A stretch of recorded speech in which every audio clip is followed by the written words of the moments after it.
Okay, welcome back everyone. We are having a session where we're going to hear Anki, Gopas, and Bronwyn. I think for me, these people don't need introductions. What I can say is Gopas and Bronwyn both are heading creative writing programs. Bronwyn at Wits University and Gopas at UWC, and Anki has helped found actually the creative program at UWC. So Anki is going to present for us a paper called In Times of Disintegration, followed by Gopas on theft and skin, and Bronwyn falling notes from an archive of dance. Each speaker is going to have 20 minutes. So after Anki, Gopas is going to speak, then Bronwyn, and afterwards we are going to have questions. So if all goes well, I think that at 12 we are going to start with the discussion, with the questions and comments. So without further ado, I'm going to ask Anki to begin her presentation in times of disintegration. Over to you, Anki. Good morning, everyone.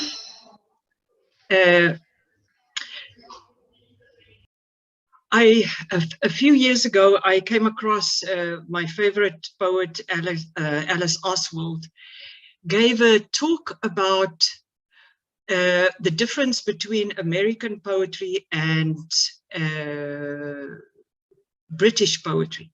And she was saying that the American poetry, the poems are doing the poets are thinking through the poems. And British poetry, the poem is doing the thinking.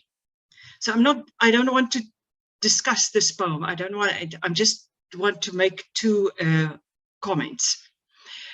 And the first one is the issue of translation. This poem, it's a whole series of poems about growing older. I've written about it since I was 40 or 30, about how the body ages. So this one was written first in Afrikaans, and it's not, it takes years for it to become what it should become. So this one was translated into English for this workshop.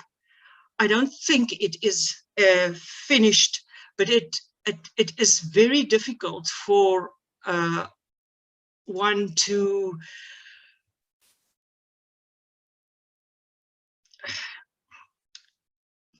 translate, because it now becomes set. Okay, example 1 by Quentin. So here is the Afrikaans one. Hierdie lyf is ons enige, ons sag geërfde, ons oppigste moment, ons eenmalige snik van suurstof en siddering. Kermend skuifel ek teen my verslete self aan, my eenmalige eenling, my lieflik gelatene. Now, I find it so difficult to do it in English. This body is my soul, my soft inherited, my uppest moment, my inimitable sob of oxygen and tremor. Whimpering, I shuffle close against the threadbare of myself, my irreplaceable oneling, my lovely acquiescence. Yeah, so example 2 is even more difficult to put in sober English. Example 2. Dit is die vagina van die gevarin. And just notice the V's and the G's in it. Dit is die vagina van die gevarin, die gulle houerin. Sy is selfstandig kreatief, hierdie spleet van die jambus. Okay. This is the vagina of the dangeress, the genial holderess. She is independently creative, this opening of the iambs. Yeah, it's not working, but this is more or less, yeah, an effort. The last thing I want to say before I read the poem is that in the previous century, they have a group of archaeologists worked on a sanctuary and unearthed Hellenistic figures, and they ascribed their iconography to Baobu, a set of Baobu figurines. And Baobu is an old woman in Greek mythology known as the goddess of mirth. She's coarse, she's sexually liberated, and it was said that when the goddess Demeter was mourning the loss of her daughter Persephone, Demeter refused to eat or drink, and then Baobu lifted her skirt and coaxed her back into ordinary life, or the simple things of life. Third example is just, so this is the figurines. So it has no face. It has legs and a vagina. Okay, next example is the poem.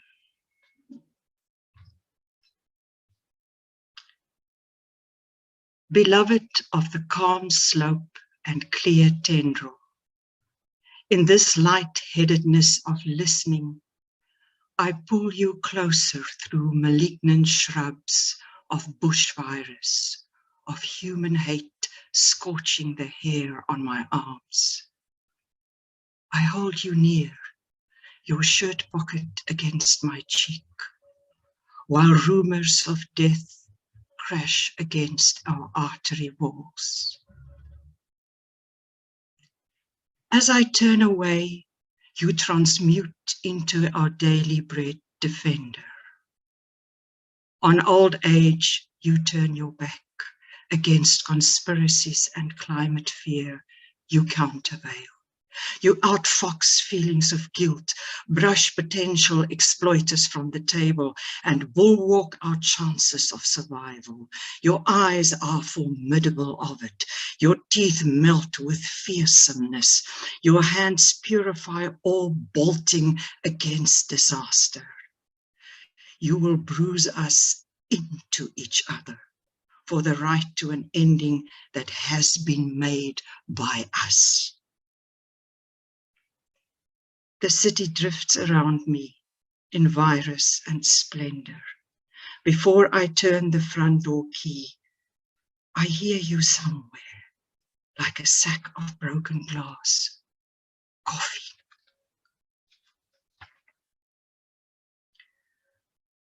Overcome is the depth of my esophagus when so much turmoil of infectious sparks gasp up at us. I love you with knowledge.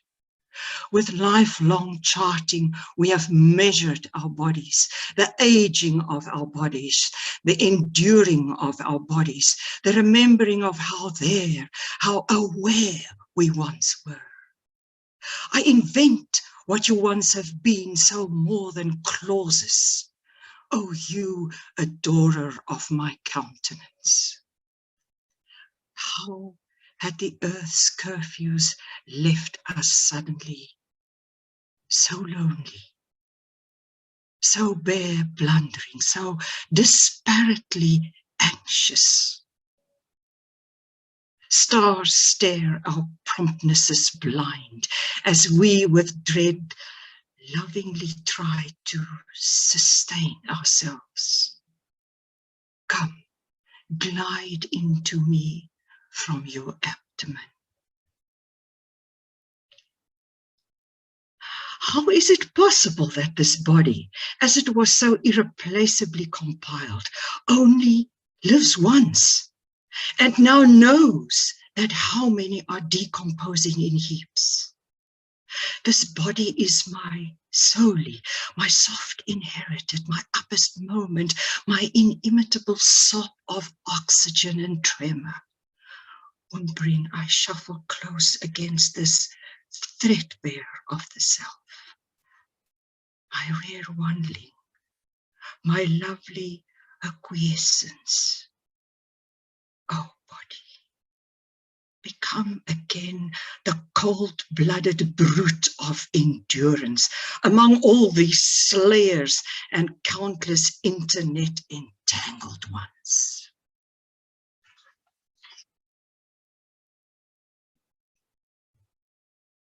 I mind the luminosity of the mountain.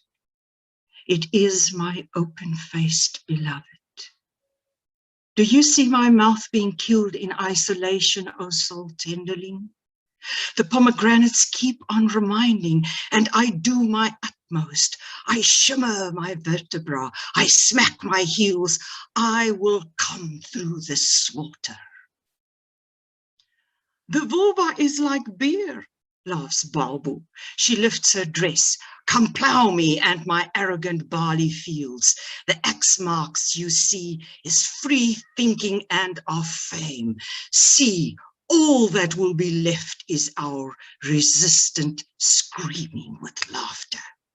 Outside, the winds lower, the mountains move on, the clouds bleach, the rain is in flood, but the vagina on which life trusts is the vagina of the dangerous, the amiable ampoule. She is independently creative, this first opening to the iams.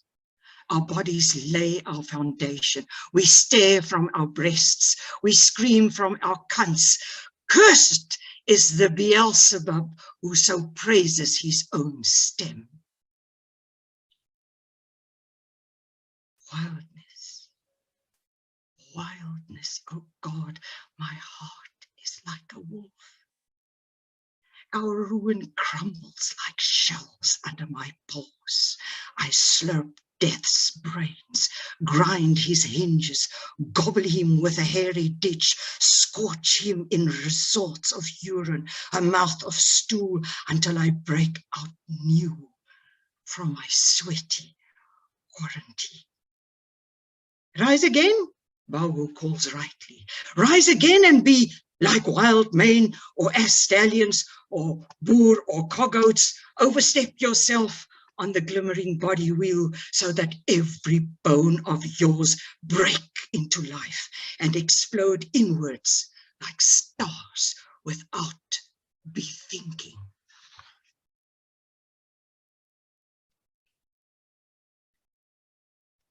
The sound of a shovel over stony ground. A dove's hum situated fondly in blue. Autumn edging her oak leaves. With a bundle of radishes in your hand, you look through the window. Our house like a lyric in the morning sun. Our mouths smouldering against an unspeakable death. Our tongues searching for a thoroughfare in language already on its deathbed. There, the three-note yearning of the bushreich, all to get to see you forever. In this way, our infecting bodies try to sharpen a still lungful song. In these empty, strange days, we learn to count the love that is left. In the midst of serfs, delirious with grass and fire, my eyes try to attach to this autumn filament. But the house is filled with gall. Your dug-out anger hangs around like a ravenous wound. Now and then, our blood falls still. We buy bread. Our breaths avoid each other. We keep going in reproach. Like fighting falcons, we lift our wings. The mutilation of your brave body is I. The narrowing of my steps is you. Bitterness grits under your eyelids. Despair spins down my spine. Not the safety of a mountain, nor the tender patience of a veteran will ever change anything about this. In the mornings when you step out of the shower, light falls shuddering around your ankles. If everything is well, we grow into each other's figments. Are we with our descendants whom we love? We are resigned, knowing it's measured time. For we know all too well, now is not the time for reprisal. Everything is dying, polluted from itself. Oh, is it the grave of the earth that is crying so?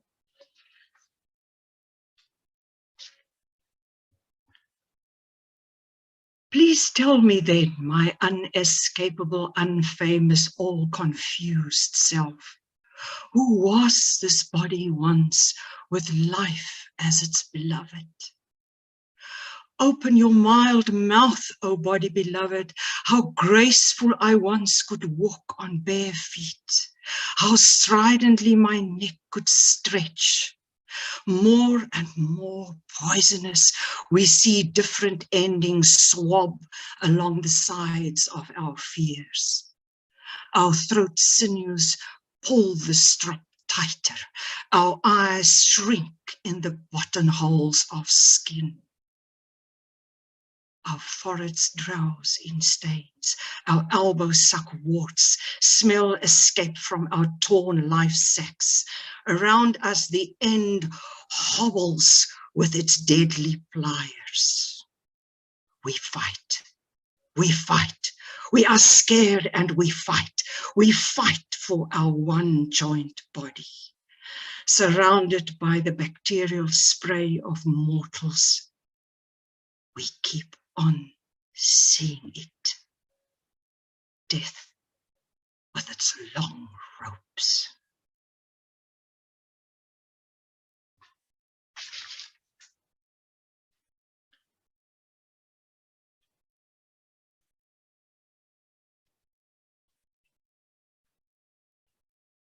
Yeah, it's finished.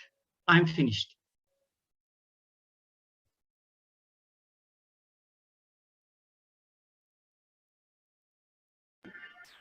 Okay, thank you, Anki. Thank you so much. That was beautiful. And can we move on now to Kopas? Kopas, can you hear me? I can. Thank you very much, Nkosinati. Good.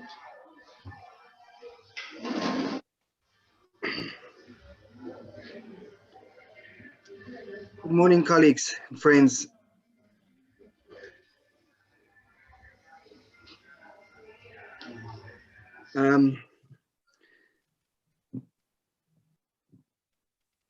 I have something that I'm going to read this morning, which I will share with you on the screen. I'm hoping that Quentin will be able to share it just now.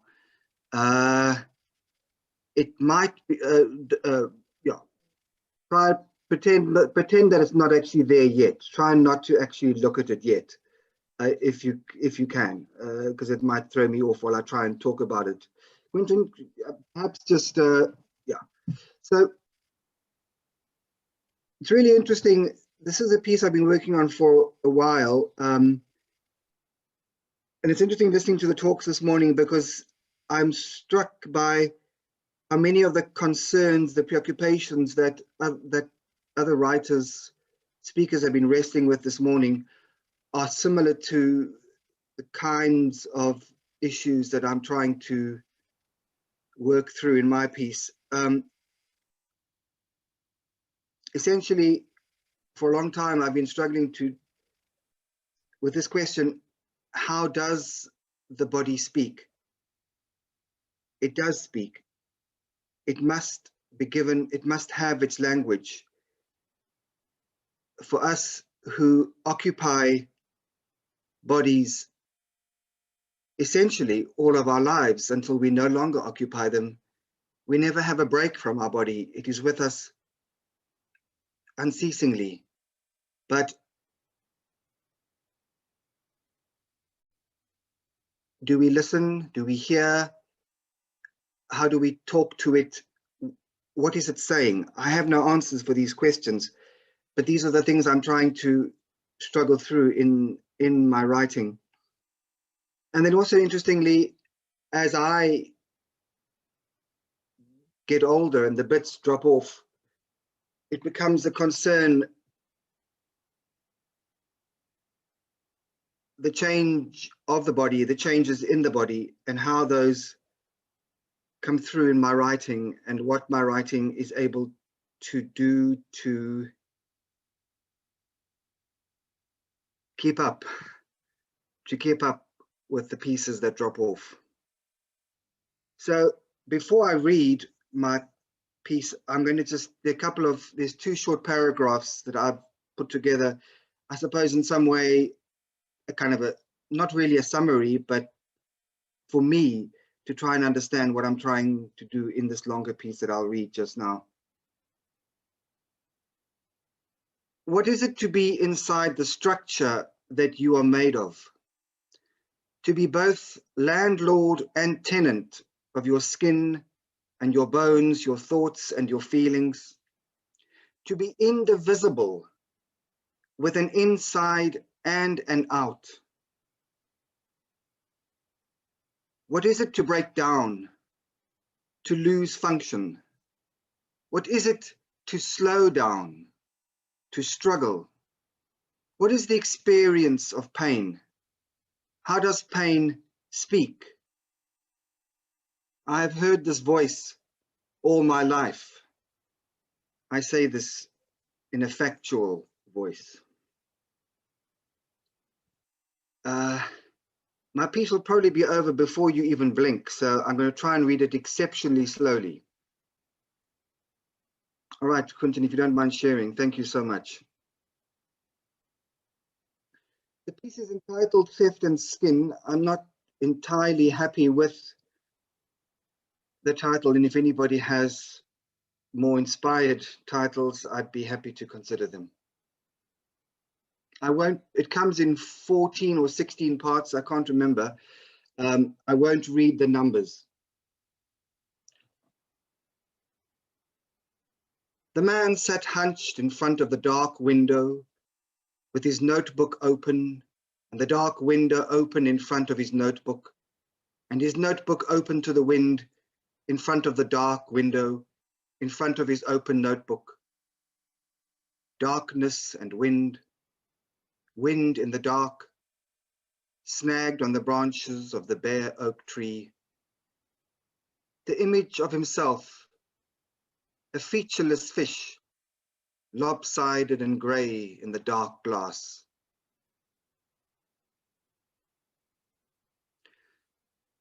Somehow I am managing to still keep my old skin attached to my future, the man wrote in his notebook. The one with 128 lined pages and a hard black cover with a red spine. I'm managing still to swallow and to lift my arms high in the air when I cannot breathe. But I do not know. I do not know for how long. I do not know how long my head is going to be able to keep my body and soul together.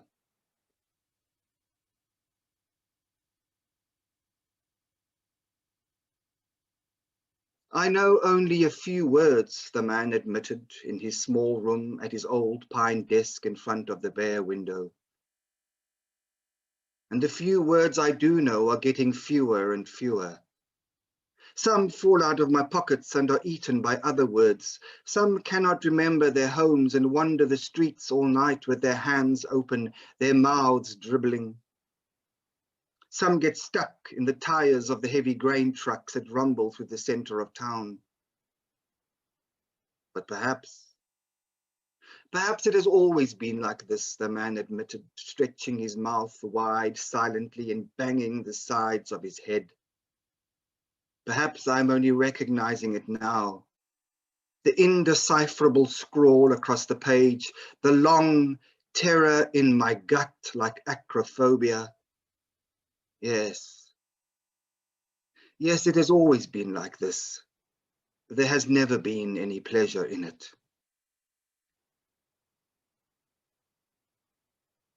How far down into the night can my trembling hand reach? The man asked aloud. When my hand scrabbles around in there, arthritic and sightless, what hope does it have of finding the bottom or of ever coming back up into the light?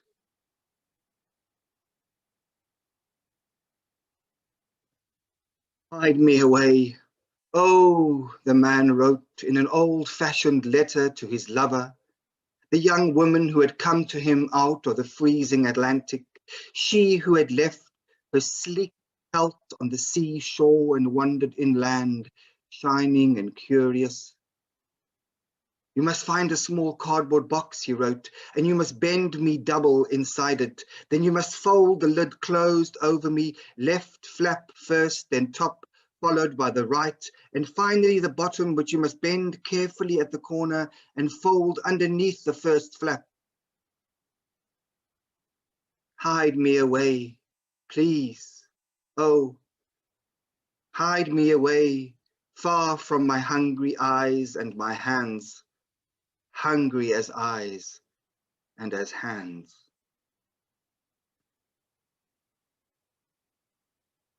Everything is covered in silence. I push and I push, but I cannot get through the film of stillness that surrounds everything, that keeps me out. The world has receded far from my hands and from my tongue, and I am stranded.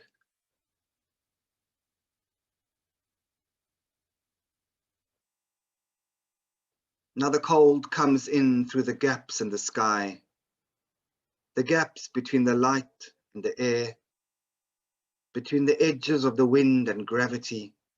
The cold comes in, the man wrote, and does not stop coming in through my faded trousers, my thin, faded skin. I'm just a body, he wrote to the young woman, the woman who had come to him wrapped in a white towel, barefoot across his loneliness.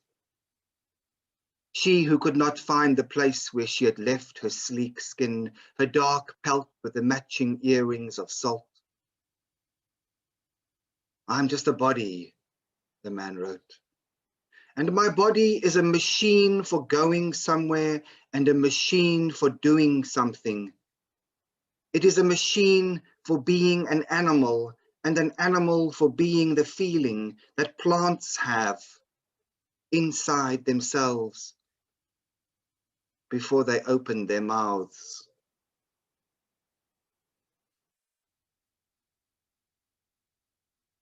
My foot, my shoulder, my back, the man listed. The straps around my ankles and my chest, the wires around my wrists, the stones inside my shoes, and my skin so thin and thinner, worn away by breathing, white, fatty tissue showing and the red, hot aureole of infection swelling, crawling up my cold legs. The solitary, inward gaze of flesh, of bones, of all bones, hidden away from the light.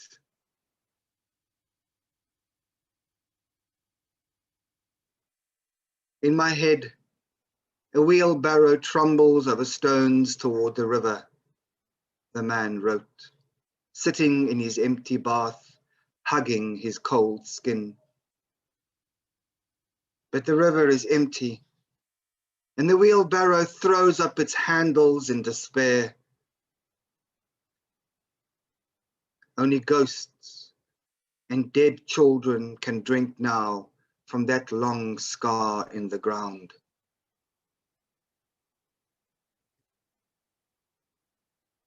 When do trees sleep, or are they always awake? the man asked aloud, standing in his thin skin, staring at his thin reflection in the bathroom mirror. Dead bees scattered across the tiled floor. Can trees ever close their eyes and dream of anything other than standing?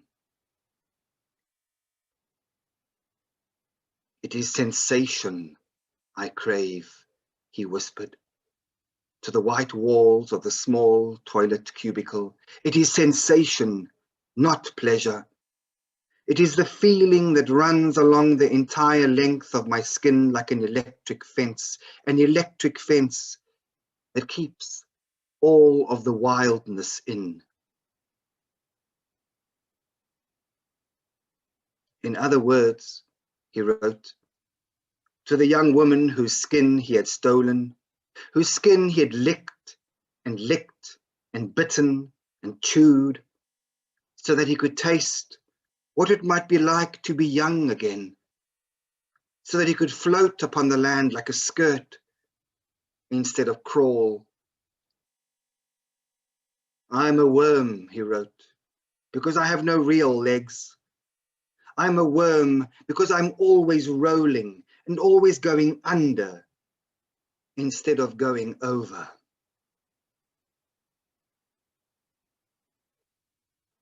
One final time,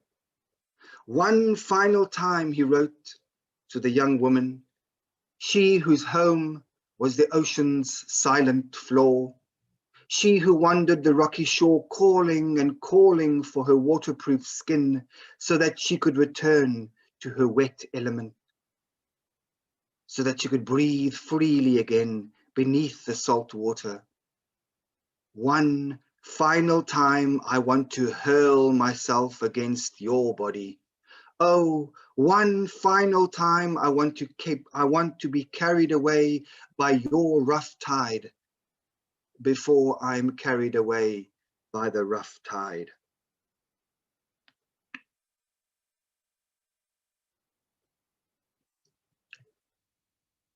Is there left in me still one last breath, he asked himself, to get me over the edge of the sharp day, over the edge of the slow night?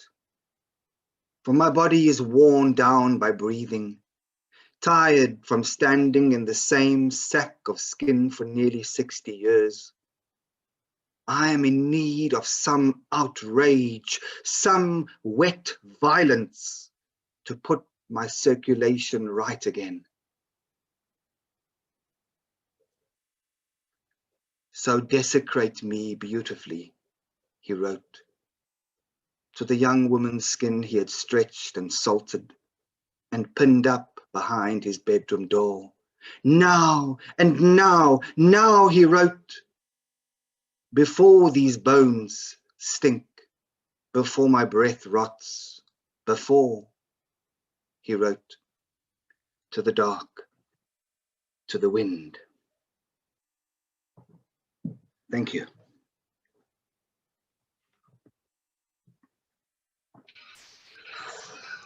Thank you very much, Kopas. That was beautiful. And now we move on to Bronwyn.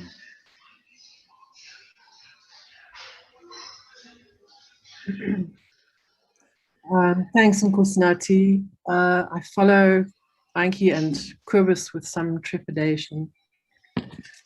This is called Notes from an Archive of the Body in Movement. For Mari Sadi, for Adrian Stradom, rest in peace, for Kirk Whiteman. I begin with two quotations. The first is from David Foster Wallace. The human beauty we're talking about here is a beauty of a particular type. It might be called kinetic beauty. Its power and appeal are universal. It has nothing to do with sex or cultural norms. What it seems to have to do with really is human beings' reconciliation with the fact of having a body. The second is from John Dewey. The live animal is fully present, all there in all of its actions, in its wary glances, its sharp sniffings, its abrupt cocking of ears. All senses are equally on the qui vive. As you watch, you see motion merging into sense and sense into motion, constituting that animal grace so hard for man to rival. 1. I am hardly dancing. I am moving forward in some small, childish, scattered, primitive response to a belting rhythm coming from a piano inside a black tape recorder perched on a stool in the peri-urban hall across the road from the primary school that I attend. This is Skips Around the Room, and it is the first consciously communal dance in which I engage, though I'm less aware of the others in the room, as I am of the hard floor beneath my own feet, the swish of my shoe on concrete, the cool air in the hall that gives my arms gooseflesh. I am in this moment becoming myself in the forward movement of my 5-year-old body. I am stomach, arms, legs, breath, and feet. I have, without knowing it, departed from solitary play, such as children engage in alongside each other, oblivious to each other, and entered a skipping circle of small, still chubby bodies, all going in the same direction, all trying to approximate the rhythmic music hall clamor of the piano, all entering the bodily and communal experience that will give shape to their lives, one way or another. I'm thrilled. I'm breathless with excitement at this rudimentary engagement with music and the discovery of some inner rhythm that permits this engagement and that is transferred into the motion of my arms and legs. The ballet teacher's clapping is a shattering noise that compels me to skip in time so that I'm propelled forward into the space that opens up before me. The space is prosaic. It is, after all, a Transvaal peri-urban hall. But it contains what the American philosopher John Dewey, in his 1934 treatise on the consanguinity between art and ordinary experience, calls an involution of time and movement in space. This involution is constituted not only by directional tendencies, up and down, for example, but by mutual approaches and retreatings, near and far, close and distant, are qualities of pregnant, often tragic import.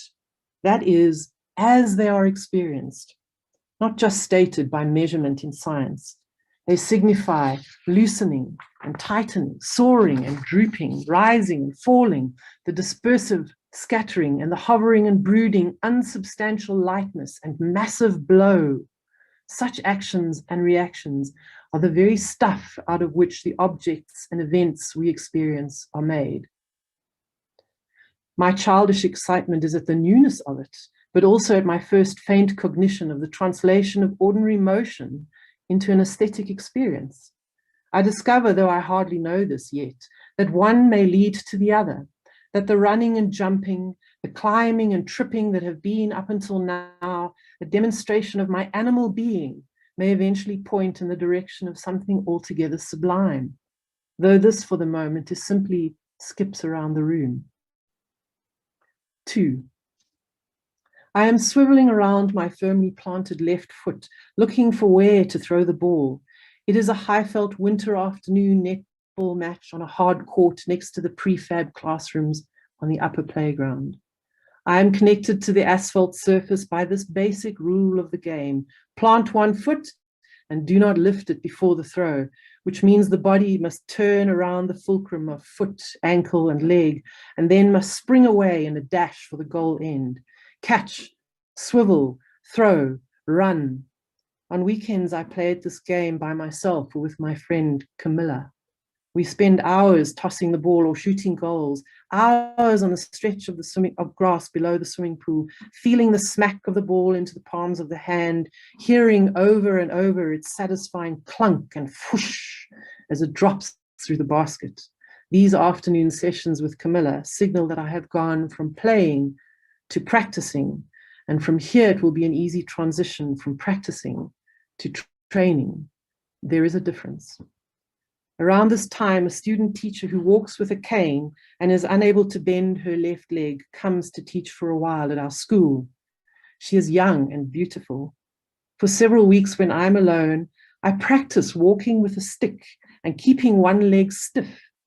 I sit, as she does, with this unbending leg on a chair in front of me.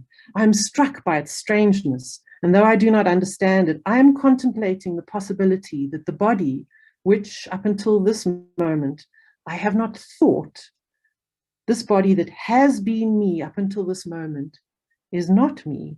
And so here I stop.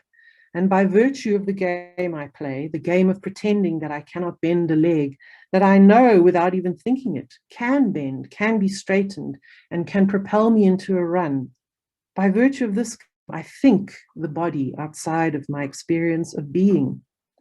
Before this, I have not felt, though psychoanalysis tells me I have known it for some time, since the mirror stage, since Fort Da, that subject and object were separate. Has the body before this moment been, as Schopenhauer suggests, already object? Is it not at this moment that the body becomes the representation of which Schopenhauer speaks? Here is the leg, simultaneously mine and not mine, at once me and a representation of me at play. If Schopenhauer is to be believed, then at this juncture, where the object, here the stiffened leg lying before me on the chair, where the object begins, the subject ceases. 3. In the first year of my BA degree, I take drama as a minor, and I must complete a movement class as part of this course. As far as I'm able to discern, this entails learning to collapse into other bodies, learning to walk or skip towards someone else on the other side of the room, and then, without fear or hesitation, to fall into them. Outside of my classes, I am playing volleyball for the university team, and this requires several hours of training a week. I have thrown myself into the game and relished the rigors of the wooden-floored gymnasium where we have our practices. I'm happiest there, thriving on the repetition required to achieve better form, running at a net over and over and practicing the moves. I receive the ball onto my forearms, guiding my body into the interception with its trajectory. Time after time, I perform this act until I can do it well and without thinking. Though because I am not a natural, I never quite dispense with thinking this maneuver. I strive to perfect it. I endure. I repeat everything. I achieve success, but also fail many times over.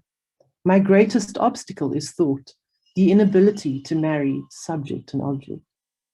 There is a player in the men's team. His friends call him Gosh, who seems to have achieved, though I do not understand this idea then, David Foster Wallace's notion of reconciliation with the fact of having a body. Foster Wallace is speaking obliquely of the tennis player Roger Federer.